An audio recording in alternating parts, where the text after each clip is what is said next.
안녕하세요. 이호석입니다. 오늘은 2022년 6월 13일이고요. 오후 12시 58분입니다. 시장 상황이 너무 안 좋네요. 그래서 설명을 좀 드리려고 하는데요. 코스피 같은 경우에는 3%까지 하락하고 있고, 하락폭이 보시는 것처럼 계속해서 확대되고 있는 모습입니다. 5월 초에 있었던 장중 저점인 2600포인트는 지켜내던 모습이었는데, 오늘 일시적으로 굉장히 크게 하락하면서 2500포인트 마저 위협받고 있는 상황이라고 보시면 될 것 같습니다. 코스닥의 상황도 만만치가 않은 게 2.6% 정도 하락하고 있고 장중에 낙폭을 더 확대하고 있습니다. 달러 원 인덱스도 1.4% 상승 중입니다. 원달러 환율 기준으로 1280원이니까요. 이전 고점을 아직 뚫진 않았지만 지금 기세상으로는 위험한 상황이 이어지고 있는 것으로 보여집니다. 전반적으로 금요일에 있었던 CPI 발표의 영향으로 전체적으로 매크로 변수가 크게 움직였기 때문이다라는 점은 오전 장에서 말씀을 드렸었고요. 구체적으로 종목단으로 넘어가 보면 시가총액 순서대로 삼성전자가 2.5%, 에너지솔루션이 1.8%, 그리고 하이닉스가 3.6%, 네이버도 이 가격대에서 4% 이상 하락하고 있습니다. LG화학도 마찬가지고요. 현대차가 5.6% 하락하고 있고요. 카카오 같은 경우에도 이 가격대에서 또 다시 이제 전반적으로 전체적으로 지금 시총 상위주들이 안 좋은 상황이라고 보시면 될 것 같습니다. 수급 상황을 조금 말씀을 드리려고 하는데요. 외국인들이 많이 팔고 있는 섹터가 지금 전기전자 업종이고요. 전기전자 업종 아까 말씀드린 대로 삼성전자, LG에너지솔루션 그리고 하이닉스가 오늘 4% 하락하고 있는데 차트의 움직임을 보시면 4% 정도 지금 하락하고 있는 모습입니다. 좀 사실은 PBR 밴드 기준으로 한 배 이하로 지금 내려온 상황이기 때문에 어떻게 보면 용기를 내야 되는 상황이긴 한데 전반적으로 지금 시장의 분위기가 공포심으로 지금 휩싸여 있어가지고 그렇게 하기도 좀 쉽지 않은 상황이 아닌가 그런 생각이 들고요. 어쨌든 지금 IT 업종의 매도가 집중되고 있는 상황이고 금융업종도 마찬가지로 지금 시장 전반적으로 지금 보시면은 KB금융 2.5%, 신한지주 3.2%, 카카오뱅크가 7.5%나 하락하고 있는 모습입니다. 카카오페이도 9.3% 하락하고 있습니다. 네. 철강, 건설 업종, 그리고 이제 그나마 잘 버텨주고 있는 업종이 통신이나 보험, 음식료 같은 전통적으로 방어주라고 할 수 있는 업종이 가장 선방하고 있다. 그리고 가장 많이 빠진 업종은 은행, 의료 정밀, 건설, 서비스업, 운수장비 이런 업종 중심으로 지금 많이 하락하고 있다. 라고 보시면 될 것 같습니다. 오늘 제가 이제 간단하게라도 이렇게 설명을 드리려고 하는 이유는 오늘 아침에도 저도 소개를 해드리긴 했지만 이더리움 관련된 이슈가 좀 있었습니다. 그래서 코인과 관련돼서 한 가지 이슈가 있어서 도킨 연결해가지고 어떤 내용인지 소개를 좀 들어보도록 하겠습니다. 안녕하세요. 네, 안녕하세요. 네. 좋은 일로 이렇게 모셔야 되는데 오늘도 무슨 사건이라고 해야 되나? 일이 좀 있어요. 그래서 모셔서 설명을 좀 듣고 싶어서 모셨는데요. 우선은 저희가 아침에도 조금 살짝 다루긴 했지만 ST 이더리움하고 이더리움 이슈가 좀 있었던 것 같아요. 그 내용을 이제 좀 모르시는 분들이 많아서 간단하게만 좀 소개해 주시면 좋을 것 같은데요. 네, 알겠습니다. 이제 SD 이더리움을 설명하려면 먼저 이제 이더리움 2.0 업데이트부터 좀 설명을 드려야 하거든요. 네. 그래서 이제 이더리움 2.0 업데이트 같은 경우에는 이제 이더리움이라는 코인이 있는데 그게 이제 기존에는 작업 증명, 프루프 음. 오브 워크라고 이제 우리가 그래픽 카드나 그런 채굴기를 돌려서 그걸로 이제 거래 원장을 이제 인증을 해주고 그것의 보상으로 이제 토큰을 받는 그런 식으로 운영이 됐었어요. 네트워크가. 일한 만큼 가져가라. 뭐 이런 거라고 하면 되나요? 일한 만큼 네, 가져가라. 그래서 워크한 이제 걸 증명해라. 어. 네, 맞습니다. 그래서 뭐 우리나라 말로 번역하면 작업 증명 정도가 될 음. 텐데 그게 이제 POS, Proof of Stake, 그래서 지분 증명으로 바뀝니다. 채굴, 그래픽카드 채굴 같은 경우에는 뭐 환경적인 이슈도 있고 전기를 너무 많이 써서 네. 그리고 이제 뭐 채굴장의 어떤 그런 온도 문제라든지 음. 뭐 에너지 낭비라든지 그런 문제들도 있다 보니까 이제 지분 증명이라는 시스템으로 넘어가기 위해서 하는데 그게 이제 이더리움이라는 네트워크가 지금 이미 이렇게 어마어마하게 많은 돈과 토큰들이 지금 오가고 있는 네트워크이기 온라인 네트워크가 이미 있는데 네. 그거를 갑자기 중단시키고 뭐 새로운 네트워크 업데이트 할 때까지 뭐 멈추고 할 수가 없잖아요. 은행 그렇죠. 우리 결제망을 멈추는 것처럼 돼버릴 테니까요. 음, 그래서 이제 그거는 기존처럼 기존 작업 증명대로 1.0을 살려둔 채로 이제 그거에 우리가 이제 개발용으로 포크 뜬다고 하는데 복사를 하나 해서 이제 2.0 업데이트를 조금씩 조금씩 해 나갑니다. 음, 그래서 이제 그거를 해 나가는 것이 이제 뭐 1년이 걸릴지 2년이 걸릴지 몇 년이 걸릴지 이렇게 한다고 했는데 거기에 이제 지분 증명이니까 이더리움 토큰이 필요하잖아요. 그렇죠. 그래서 그 지분 증명을 하는데 2.0 업데이트에 여러분들이 토큰으로 우리가 그 업데이트를 하는데 참여를 해주면 우리가 이더리움 2.0 업데이트가 끝나는 시간에 뭐 이자까지 더해서 이제 상환을 해주겠다. 그거 자체가 이제 음. 이더리움 2.0 업데이트. 아, 그러니까 2.0으로 업데이트 될 때까지 기다려야 되고, 그 이더리움 네. 놔두기 아까우니까 나한테 맡기면, 업데이트 되면 그대로 돌려줄 테니까 나한테 맡겨. 요런 개념이라고 이해하면 되겠네요. 맞습니다. 그래서 이제 이더리움 32개를 원래 맡기면 그게 음, 하나의 디파짓이라고 할까요? 한 개가 음, 돼서 그거에 대해서 이자가 이제 초창기에는 뭐 20% 되게 셌는데 이게 사람들이 가면 갈수록 참여를 많이 하다 보니까 지금은 네네. 이제 뭐 이자가 한 4%대로 많이 떨어졌어요. 그렇군요. 아무튼 그렇게 참여를 해야 되는 그것이 있는데 그것이 이제 이더리움 32개라고 하면은 뭐 옛날에 가격이 쌌을 때는 뭐 일부 참여할 수 있었겠지만 지금 이제 이더리움이 뭐 100만 원대가 되고 200만 원대가 되고 300만 원대가 되다 보니 이제 32개면 이제 개인이 그거를 음, 맡기기엔 꽤 큰 금액이 됐잖아요. 그러네요. 뭐 300만 원만 돼도 1억 원이니까요. 네. 그래서 이제 그런 것들을 대신해주는 서비스들이 생깁니다. 그러니까 뭐 아하. 이더리움을 뭐 한 개만 가지고 있거나 뭐 0. 몇 개만 가지고 있어도 그거를 이제 거래소라든지 이런 뭐 대모임이라고 할까요? 그런 각종 파이낸스에서 유저들한테 모아서 자기들이 모아서 이제 덩어리가 커지니까 그럼 그 사람들이 대신 이더리움 머지를 해주는 거죠. 음, 머지 해준다. 그러니까 뭐, 한국말로는 개모임이다. 뭐 이렇게 표현을 하던데, 이더리움 네, 맞습니다. 십시일반 모아서 31개 만든다. 뭐 이런 개념이라고 이해하면 될까요? 네, 그렇습니다. 그래서 음, 이제 대신에 그렇게 해주는 대신에 이제 바이낸스 같은 경우에 이제 비이더리움이라고 해서 그, 그 너가 이더리움을 뭐 0.1개 맡겼어. 그러면 0.1개에 대한 증표해서 이제 비이더라는 토큰을 만들어서 이더리움을 맡긴 만큼 그 토큰을 주게 되는 거죠. 네. 그런 그래서 비슷한 네, 개념이 ST 이더리움이라고 하면, 이해하면 될까요? 맞습니다. 그래서 이제 ST 이더리움은 좀 나중에 나왔는데 네. 리도 파이낸스라는 곳에서 나온 거예요.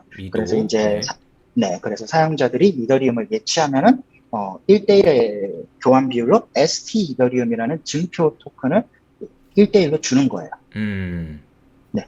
근데 이제 거기서 끝나면 이제 뭔가 섭섭하죠. 그 ST 이더리움을 굳이 쓸 필요가 없잖아요. 그쵸.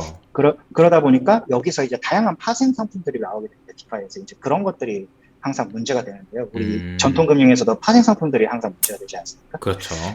근데 이제 ST 이더리움 같은 경우에는 일단 물론 이제 이더리움 2.0 업데이트가 끝날 때까지 이더리움으로 현금화는 못하지만 결국 채권 같은 거 아닙니까? 언젠가 그게 만기가 되면은 이더리움으로 돌려받을 수 있는.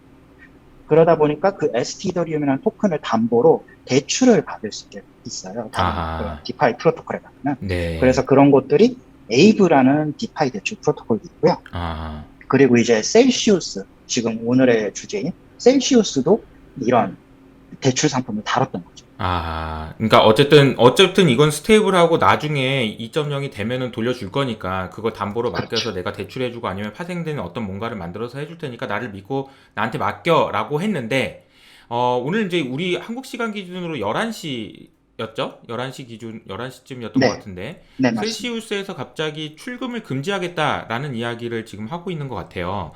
그래서 셀시우스는 또 뭐고 얼마나 그 큰 회사인지 어느 정도인지 감이 좀 안 오거든요. 그 내용을 좀 간단히 소개해 주시면 좋을 것 같습니다.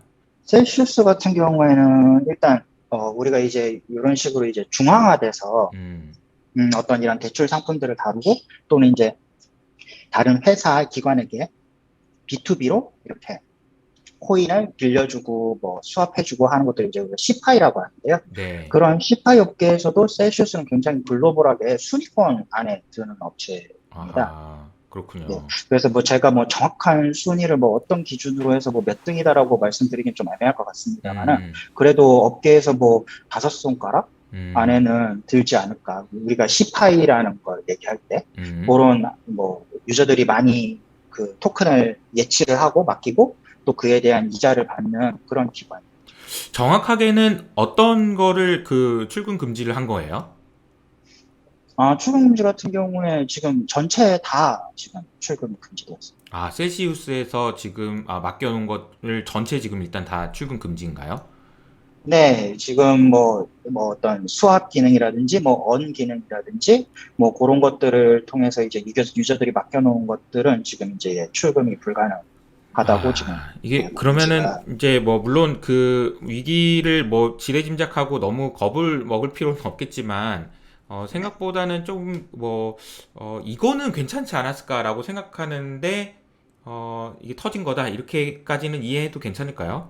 네, 그래서 사실 이제 저번 주 한 금요일 주말부터 이제 이런 트위터나 이런 데서도 이제 이런 셀시우스의 포지션이 위험하다 이런 얘기들이 많이 있긴 있었는데요. 음, 네.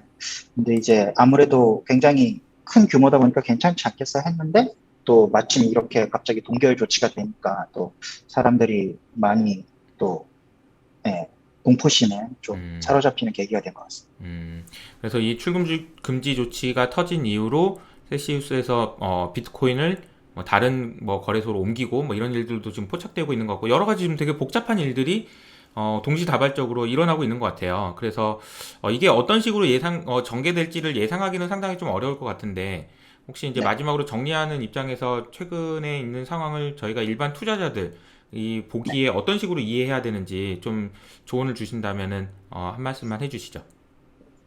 네. 일단 뭐 셀시우스에서 지금 저희가 이제 지갑 트랜잭션으로 거래 내역으로 볼 때는 한 3,500 비트코인 정도를 이제 FTX로 보낸 것으로 보이는데요. 음, 다만 이제 그거를 거래소에 보낸 다음에 뭐 팔았는지 뭐 샀는지 뭐 파생을 했는지 그거는 사실 우리가 알 수는 없어요. 음, 어쨌든 그런 식으로 이제 상당량의 어떤 코인들을 FTX 거래소에 보낸 거는 어느 정도 사실인 것 같고요. 지금 거래 내역을 볼 때.